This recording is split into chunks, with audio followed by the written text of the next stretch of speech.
ladies and gentlemen, I was on vacation this weekend. Now, you might be wondering, how is that relevant to the title of the video? Let me get to that. So basically what happened was we booked a hotel or motel in like a very ghetto place. I don't know why. I think we accidentally did it, something like that. But it was very, very cheap.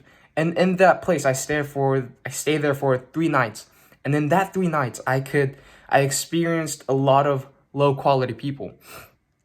Now, this isn't me trying to like hate on them or anything like that. I'm just describing you how they lived and how they kind of acted. So the first thing I noticed about them was they were very either skinny or obese. There was no between. There was like a few person between. Like they had the big belly out, but none of them were in shape. And the second thing I noticed was they were not sober. They either smoked cigarettes. So at like 1 o'clock, at 12 o'clock at night, I would be just hearing them like smoking cigarettes or anything like that. I wouldn't like actually like talking outside and smoking cigarettes. I would be hearing that. And the third thing I noticed was that their posture was very hunched over like that. I just showed you. Their posture was very hunched over. They didn't look like they had much confidence.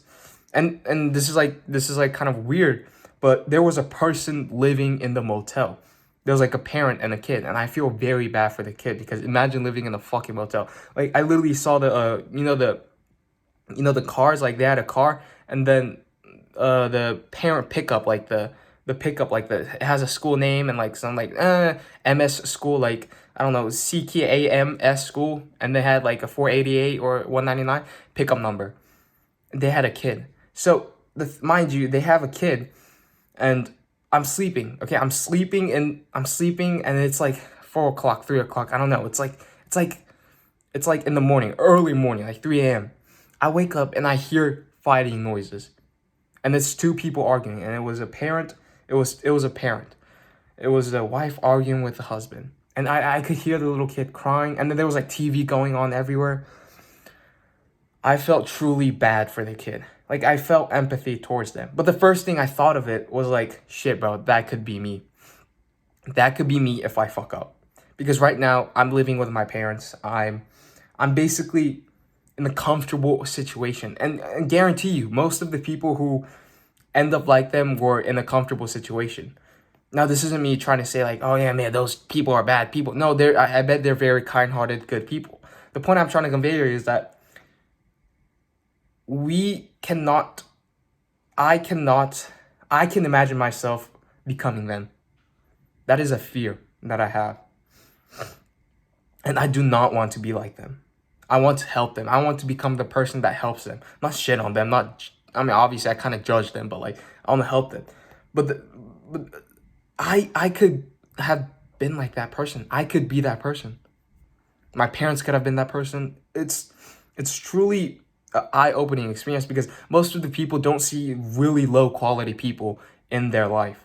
Like you might see them in like documentaries about the ghettos and everything like that, but you never truly get to see them. Most of the people were crackheads. I know they were either drinking or doing some kind of drugs. You could see them. You could see a crackhead when you see one, and all of them were most of them. I'm not going to generalize all of them, but most of them were crackheads. It was truly heartbreaking for me to see them because if they were truly given some sort of knowledge that we have, that, people like Hamza or Andrew Tate or even me tell them about, like, how to go on with their life and everything like that, maybe it could have changed them. Maybe it could have helped them to become a better version.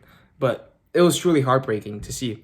So the first thought was I was afraid that I could be like them. Second thought was empathy towards them. And the third thought was I gotta help them. This is kind of different from empathy because empathy is like, feeling bad towards them, like feeling. No, mine was like help them. I gotta help them. And what can I do that? And how can I do that? And how can I help them? It's to become the best version of myself, become rich, become successful, and become a very spiritual, like very good person. I don't think I'm a good person yet, but it was a truly eye-opening experience. I just don't know how to say it. I feel so bad for them. But we have this knowledge that people on the internet have given to us, like rich, successful people have given to us, like high-value people.